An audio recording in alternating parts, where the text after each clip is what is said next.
Hello, my name is Jack today, and I'm a recovering alcoholic. I'm here to read the Daily Reflections book for November 18th, 2023. It's called A Safety Net. Occasionally, we are seized with a rebellion so sickening that we simply won't pray. When these things happen, we should not think too ill of ourselves. We should simply resume prayer as soon as we can, doing what we know to be good for us. That's from 12 Steps and 12 Traditions, page 105. Sometimes I scream, stomp my feet, and turn my back on my higher power. Then my disease tells me that I am a failure, and that if I stay angry, I'll surely get drunk. In those moments of self-will, it's as if I've slipped over a cliff and am hanging by one hand. The above passage is my safety net, in that it urges me to try some new behavior, such as being kind and patient with myself. It assures me that my higher power will wait until I'm willing once again to risk letting go, to land in the net, and to pray. Period. The end of the reading. Okay, yesterday I got to going on about this thing about the radio station or the announcer beaming out information over the airwaves, say. So there's like a microphone, a transmitter, antenna, receiving dish, and the listener. Finally, the receiver and the listener retrieving the information being broadcast. Likewise, somewhat, our higher power, a power greater than yourself, God, as you understand Him, those words are all pretty much, or those phrases, words, are describing the same thing, basically, I think. And it isn't really a radio station. Maybe it is, but I don't know. But anyways, so when we pray and we meditate, prayer, remember I was saying, is like talking or asking. Let's just keep it really simple. Prayer is talking to God or your power greater than yourself, a higher power. And meditation is listening from that source. That's where I got the idea for the radio station analogy, that it's always broadcasting. But the biggest point here is that when that transmitter is on and powered up and broadcasting, it's broadly casting that out. It's going up, it's going down, it's going all each side, diagonally, everywhere. It's broadcasting everywhere. So what we need to retrieve that information from the airwaves is a dish of some type and a receiving set, a tuner, and of course we need to be able to hear it or read it or watch it even. So without getting too technical, which I'm unable to do because I'm not that bright, like at my house, I'm the listener, I got the receiver, and say the dish that is capturing the information isn't pointed at the right general vicinity to collect the signal. Or it is in the right orientation to receive the signal, but it's all covered in leaves and mud and snow and ice, and maybe there's a new tree that fell down in the way. Things like that. It's blocked. It isn't receiving the signal. It's not getting clear reception for whatever reason. Or all that is wonderful. It's orientated correctly. It's capable of receiving the signal perfectly well. However, even finer tuning, I don't have it selected at the receiver to the right channel. I'm watching some other channel inadvertently or whatever, or some other thing. Okay, I get to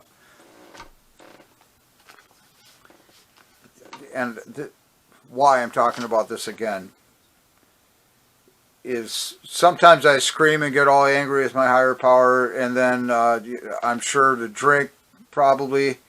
The safety net thing, try something new, such as being kind and patient with myself. We It assures me that my higher power will wait until I am willing once again to risk letting go, to land in the net, and to pray, talk, and then wait and listen. So that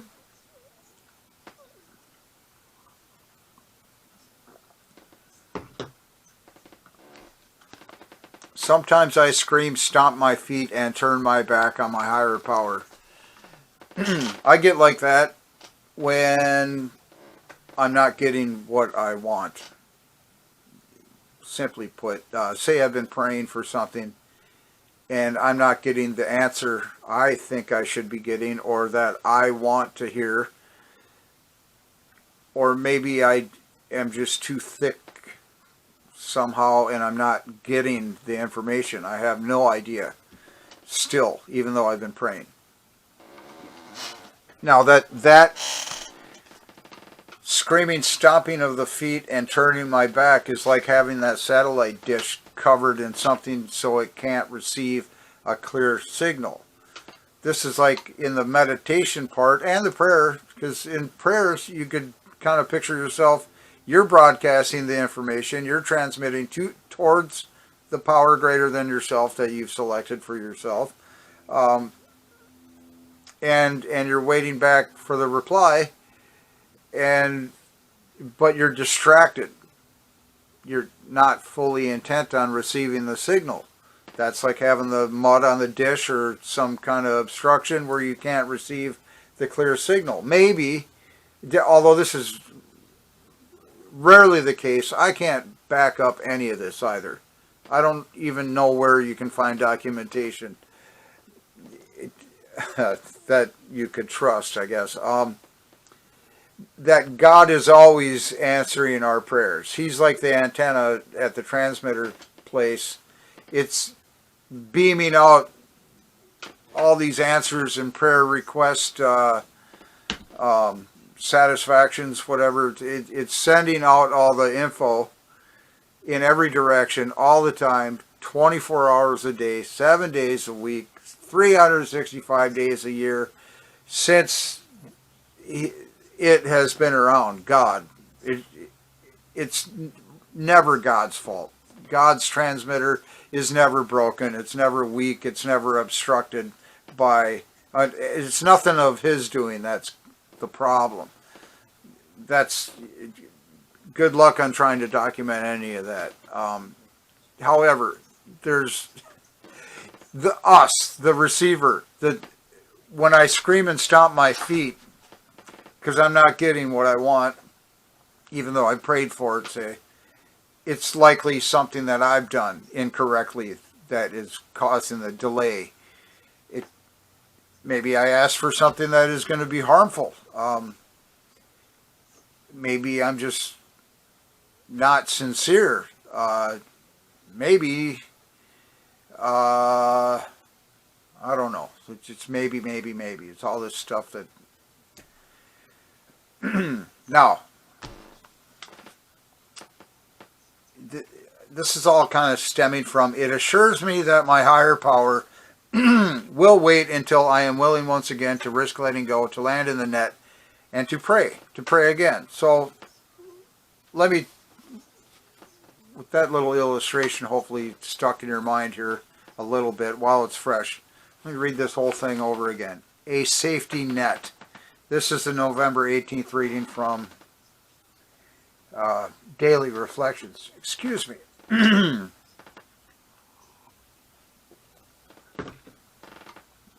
Occasionally, we are seized with a rebellion so sickening we simply won't pray. Excuse me. I should have stopped here because it says a safety net to catch you when you fall. Occasionally, we are seized with a rebellion so sickening that we simply won't pray. Why is that happening? Because of a rebellion. We're rebelling against something for any number of reasons. When these things happen, we should not think too ill of ourselves. Period. You're human. We're fallible. We're full of all kinds of idiosyncrasies and errors and poor judgment and all kinds of things and diseases. We simply should resume prayer as soon as we can, doing what we know to be good for us. I'm going to have to put an end to this phone. I'm sorry.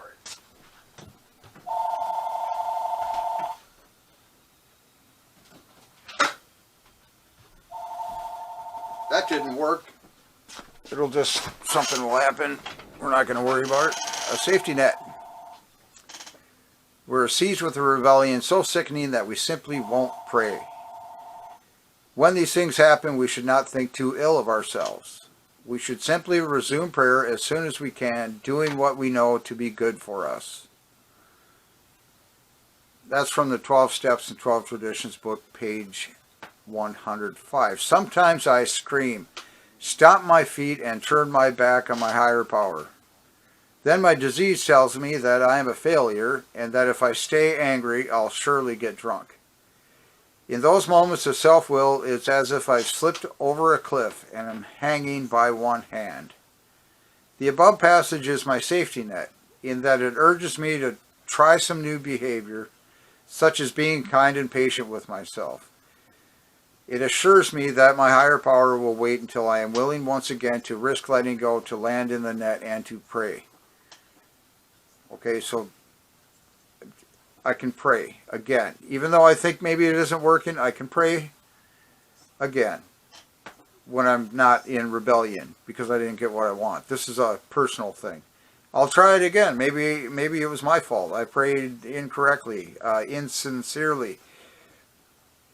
It's not that God didn't listen or didn't hear it, because that's the thing I was saying. It's going to be very hard to document, because I'm going to sit here and tell you He hears all your prayers. He answers all our prayers also. The part of the confusion and dismay around this issue, I think, is that I've already, at least a very personal thing, I think I know what I should get in return. I think I'm praying like I give God a solution and go, make this happen. And then when He knows better than I do that that's a very poor solution, He might give me a way better solution, but it doesn't seem to connect. It doesn't seem to have anything to do with the issue at hand. When actually, being as thick-skulled as I am, I'm not as smart as God, or a power greater than yourself. God, as you understand Him, all this. Because so many times in life I've found that I think it's this thing is the problem, the issue, the conundrum, the friction-causing issue. And then I work out in my head, okay, how to fix it, and I come up with one thin, poor idea maybe, and I think, yeah, that would do it. And then I pray that should happen. And I focus all my intent and energy and everything on making that happen. And what I'm kind of doing is maybe asking for God's approval. That's why I don't hear anything back, because He's like, I'm not even going to grace that with any kind of reply. Maybe, I don't know. Like I'm saying, try and document this anywhere. However, when I learned it, what did it say here? Right here. Not that this makes it credible. I'm just... Higher power will wait until I am willing once again to pray. Willing. It's like, well, maybe it's my fault, like I was just saying, prefacing all this. I'll try and pray again. And the big thing here, the confusion part I was saying, is that maybe He's going to tell me something, give me some advice, give me a location to go to.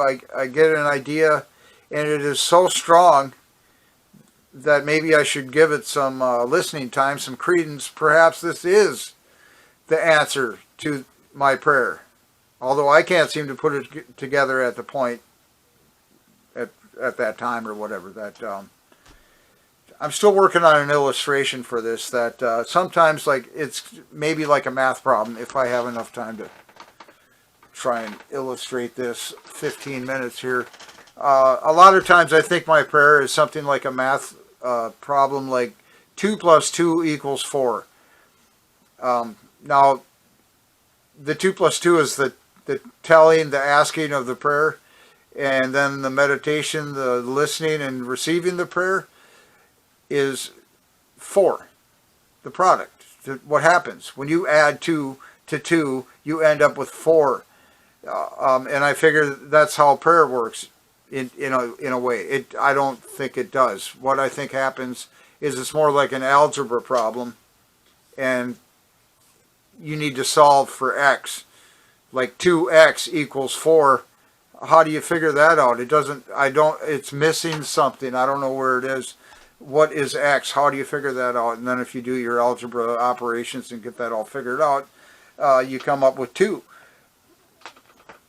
But it wasn't like a direct answer. Like 2 plus 2 equals 4. It seemed pretty straightforward to me, this little analogy. The 2x or what, whatever. You know what I'm saying, I hope that. Like an algebra problem, there's something missing, a factor, or I think it's called a factor, is missing in the equation. Just like us, just like me, as an alcoholic or as a human, I get a preconceived idea, I want to do it, I think this is the answer, I look for God's approval, and then I get nothing, or I get something that it's just like, go wash your car and think about it. And I'm like, how is washing my car going to pay the rent this month? Who knows? See, this is the algebra part, is that perhaps while I'm washing the car, I think of a better idea.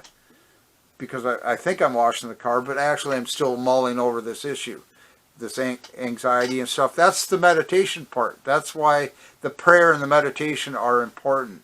As you're meditating, your brain kind of lets go of certain things that aren't important and starts to grab onto the things that are important, or maybe it lets go of all of it for a while and it can just do what the brain does best. I can't explain all that right here. It creates, basically. And it is rich in volume of ability. Anyhow, before I just get cut off here, I'll say thank you for visiting, and I'll get back with you later. Goodbye.